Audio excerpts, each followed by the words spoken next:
agak sedikit bukan yang kritik sebenarnya.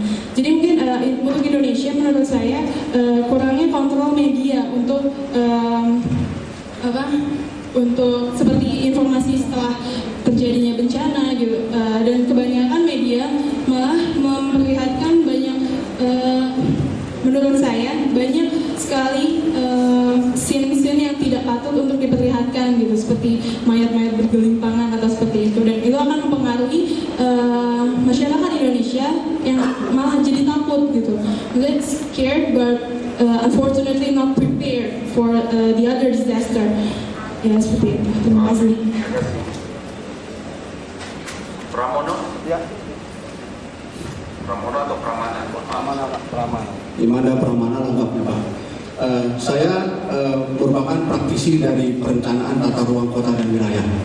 Ini sangat dekat sekali. Tadi saya melihat ada tayangan itu seolah-olah ada satu kewajiban bagi kami menjadikan mitigasi bencana suatu basic dari sebuah perencanaan. Nah, di sini letak kebingungannya Pak, ada hubungan dengan soal mapping. Jadi, saya sampai sekarang, kalau dalam membuat satu perencanaan di tingkat detail sekalipun, kebingungan kalau mau menerapkan hal ini. Pertama, tidak ada satu regulation yang kuat dari BNPB. Contoh, kalau kami rapat di Badan Koordinasi Penataan Ruang Nasional di Kementerian Pekerjaan Umum, BNPB tidak bunyi. Yang bunyi itu Kementerian Kehutanan. Dia punya peta yang sudah jelas, dan kami harus mau tidak mau tunduk satu jengkal pun dia tidak akan mau susut dari kehutanannya. Tapi kita menyadari semua gitu bahwa justru kalau kita berbasis kepada mitigasi bencana, semuanya akan kena. Nah, masalahnya saya sudah searching di internet, petanya yang saya dapat juga hanya satu tematik dan skala petanya mungkin 1/1.000.000. Nah, yang kami inginkan adalah kami kalau bisa gitu ya, dibuatkan satu peta semacam rencana induk ya, yang tentunya sudah sesuai dengan koordinat geografi dan segala macam. Tetapi koordinat skalanya itu kalau bisa sampai 1/50.000, sehingga kami bisa menerjemahkan sampai ke 1/5.000 Pak. Nah, kenapa? Karena misal contoh satu pemukiman yang sering terjadi sering kena banjir segala macam, maksudnya sudah dipetakan, itu tidak boleh dikembangkan.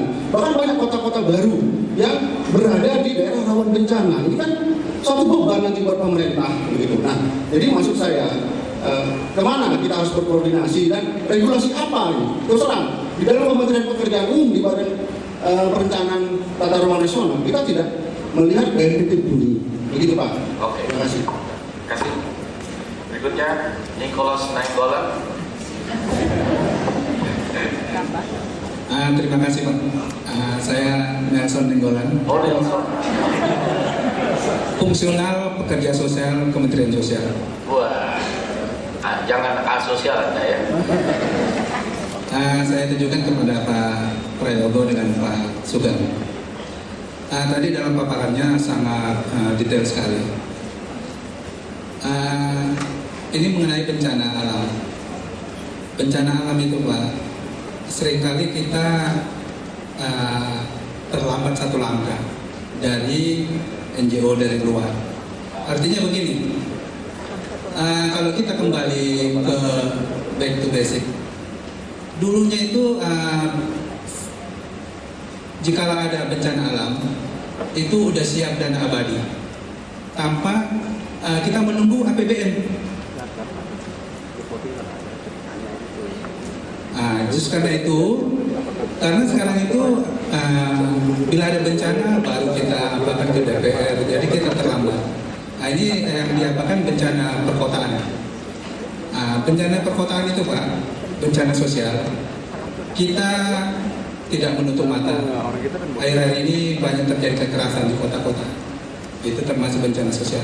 Sampai sejauh mana BNPB udah masuk memperhatikan itu? Karena di lapangan, kami orang lapangan, seringkali kami mendapat kendala, yaitu kurangnya koordinasi antar instansi terkait. Untuk itu, ini usul kami. Kalau yang baik itu dari zaman Orde Baru yang baik itu kalau kita adopsi, saya kira tidak salah.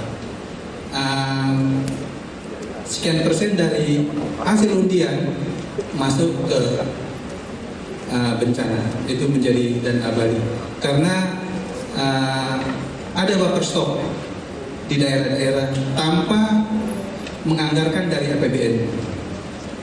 Demikian, terima kasih. Terima kasih Bung Nelson. Terakhir Ardi.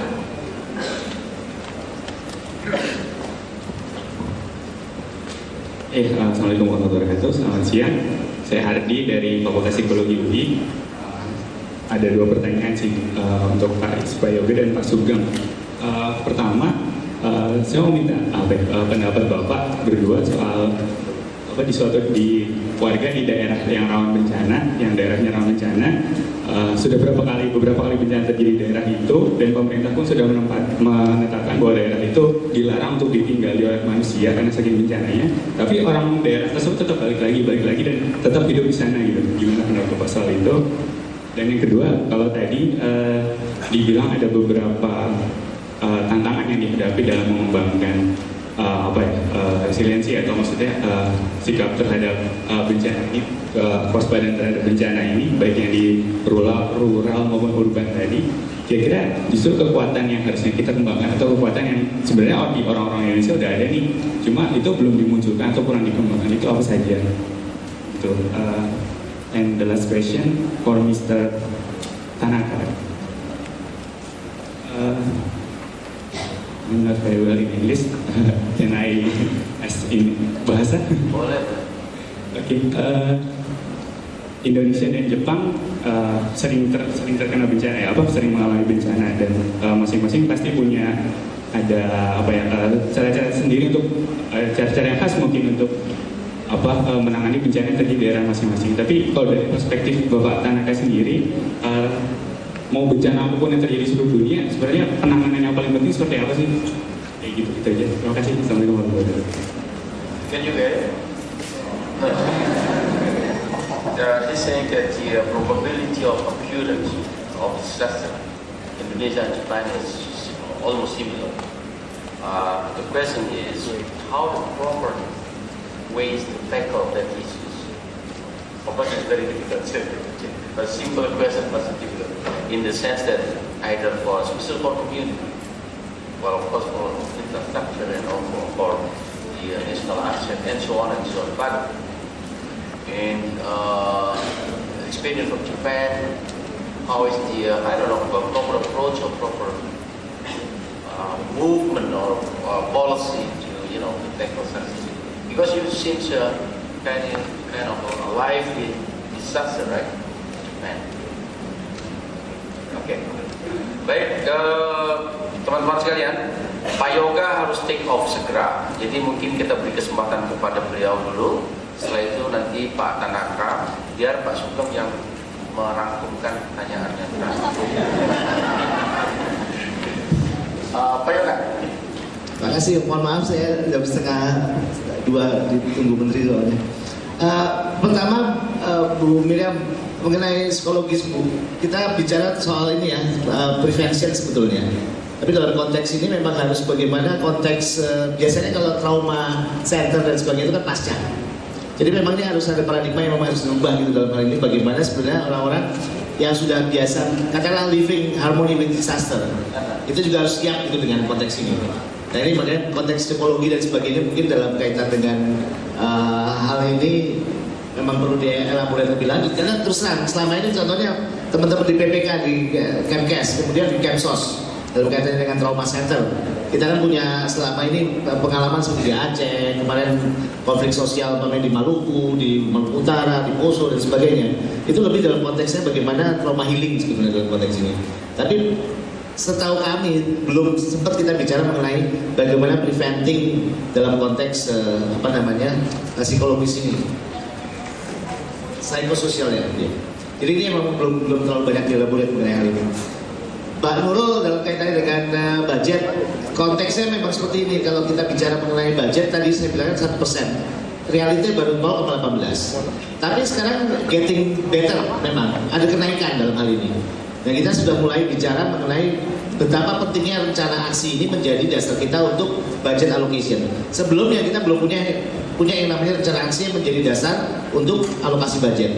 Oleh karena itu kita kemarin pada saat mengevaluasi 2009 ke 2010 dan 2011 ada kenaikan yang signifikan sehingga ya alhamdulillah Presiden SBY dapat Global Champion dalam konteks disaster risk reduction. Itu salah satu ukurannya adalah investment in DRR. Jadi ini sebenarnya ukuran yang sudah diakui oleh dunia. Ada UNISDR namanya, UN International Strategy for Disaster Reduction. Itu meng-acknowledge bahwa Indonesia sebagai salah satu negara yang paling progresif mengalokasikan dana untuk DRR. Tapi memang belum sampai 1% memang dalam konteks ini. Tapi kita sudah membagi tugas di sini.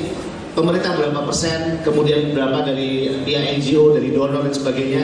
Nanti mungkin bisa dilihat di dalam dokumen National Action Plan itu tadi apa, Rencana Aksi Nasional Pengurangan Risiko Bencana 2010-2012. Secara detail ada apa bagian perannya di sana seperti apa. Kemudian Pak Iskandar Leman, ini sebenarnya mohon maaf tadi ada kesalahan rumus-rumusnya tetap rumus yang baku dalam hal ini. Saya ingin informasikan mengenai dana tertinggal karena kebetulan saya di sana dan saya masih koordinasi terus dengan Pak Sugeng. Dari 123 daerah tertinggal, kabupaten tertinggal se-Indonesia, 128 diantaranya adalah rawan bencana. Jadi bisa dibayangkan bahwa more than 2/3 dari daerah tertinggal se-Indonesia itu adalah rawan bencana. Kalau ditambah lagi dengan bencana sosial, lebih parah lagi. Dari 183 daerah tertinggal atau kabupaten tertinggal, 143 adalah rawan konflik. Jadi kalau kita mau coba superimpose antara rawan bencana alam dengan rawan bencana sosial, maka bisa kelihatan bahwa hampir 75% dari daerah tertinggal itu adalah rawan konflik dan rawan bencana. Jadi itu datanya ada semua dan kita sudah kita expose di Bappenas juga dalam hal ini, dan ini nanti kita akan elaborate menjadi working play field kita nanti ke depan termasuk PBI. Pak Prastya dalam konteks koordinasi jelas dalam ini, makanya saya sarankan nanti mungkin Pak Sugeng bisa menjelaskan karena fungsi BNPB ini yang penting adalah koordinasi. Jadi jangan lupakan bahwa peran dari penetapan BNPB dalam hal ini adalah dalam konteks koordinasi kementerian lembaga yang banyak sekali, bagaimana sistem penanggulangan bencana ini benar-benar bisa dikoordinasikan. Walaupun BNPB kan punya 3 fungsi kan sebenarnya, jadi fungsi koordinasi, fungsi komando, dan fungsi eksekusi sebetulnya. Jadi 3 hal itu, tapi yang paling penting adalah koordinasinya. Karena itu ada unsur pengarah dan sebagainya di situ. Jadi ini kalau kita bicara mengenai Rencana Nasional Penanggulangan Bencana yang 2010-2014, Rencana Aksi Nasional Pengurangan Risiko Bencana 2010-2012, itu secara jelas kelihatan bahwa ada konteks koordinasi di sana, pengendalian, evaluasi dan sebagainya dikemukakan secara jelas di sana. Kemudian Bu Rin, saya rasa udah pas banget dalam konteks ini.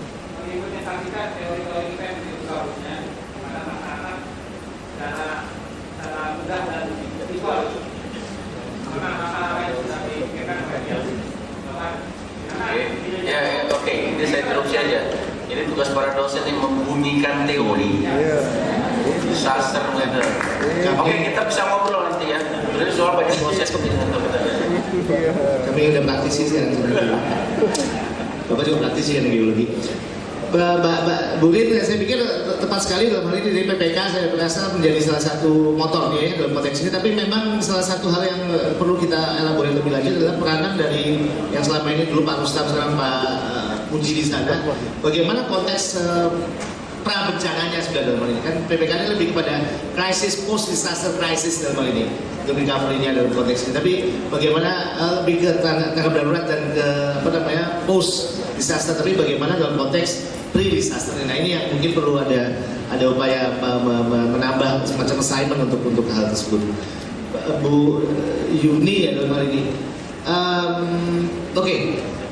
I think I already mentioned about the budget spending for the DRR at 0.18 now is progressing actually, increasing from time to time. That's why we got the global champion for disaster risk reduction last year, President SBY, because the UNISDR already acknowledged such effort from the Indonesian government in increasing the investment for the DRR, including the one that you asked about the small and outer islands. We've already been trying also to accommodate some mapping of intervention on the outer islands, because like because of the climate change. You know, the rising of the seawater surface, most likely drowning some islands, something like that. So it's already been considered as one of the priority actually in preventing the loss of the islands in Indonesia by putting our attention in the island. And our ministry, actually my ministry, is now working on it seriously. And Pak John, saya pikir political support cukup baik Pak ya. Gini, political support itu biasanya dicerminkan dengan budget. Planning tanpa budget is nothing. Tapi planning didukung dengan politik itu akan menjadi budget yang proporsional. Oleh karena itu yang tadi saya katakan bahwa sudah ada increasing allocation yang cukup meningkat. Dan kalau mau ditanya tempatnya Pak Sugeng ini Deputi 1-nya BNPB, yang paling besar mendapatkan anggaran di BNPB itu bukan Deputi Rehabilitasi Rekonstruksi, bukan Deputi emergency, tapi Deputi Bidang Pencegahan. Jadi investasi kita ke sana, tapi habisinnya susah masih katanya. Jadi anggarannya banyak Pak Sugeng ini sebenarnya, pusing habisinnya. Jadi itu yang salah satu ya. Tapi political support kelihatan banget gitu bahwa kita sudah menuju ke arah sana gitu. Malah kita ada rencana seperti untuk dana dulu yang disilahkan dengan dana on call gitu ya. Itu sebenarnya ingin kita coba untuk sisihkan untuk insurance umpamanya, untuk risk transfer dan sebagainya. Nah itu kan sebenarnya upaya kita juga untuk bicara mengenai pre-disaster prevention dalam hal ini. Saya rasa itu terus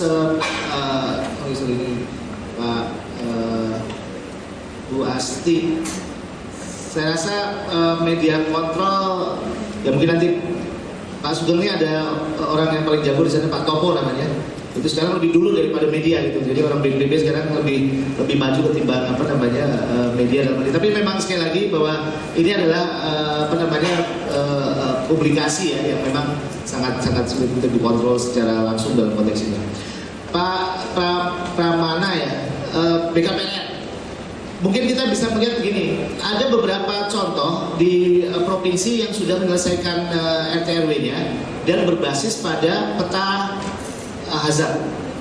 Seperti di Pantai Barat Sumatera di Bengkulu, masalah itu juga cukup baik. Dia benar-benar menggunakan peta rawan bencana dalam konteks ini. Jadi sudah waktu itu kemudian dibantu oleh Swiss Contact kalau nggak salah. Jadi dia sudah sangat detail dan kelihatan mana yang menjadi daerah yang perlu dipreservasi, mana daerah yang rawan dan sebagainya. Dan itu benar-benar diikuti dan mungkin bisa dijadikan salah satu contoh. Dan setahu saya pada saat kita membahas waktu di BKPRM, waktu saya masih Bappenas waktu itu, masih kelihatan sekali bahwa itu menjadi salah satu model yang cukup baik untuk ditiru bahwa jadi disaster risk map based special planning yang disusun akhirnya untuk itu.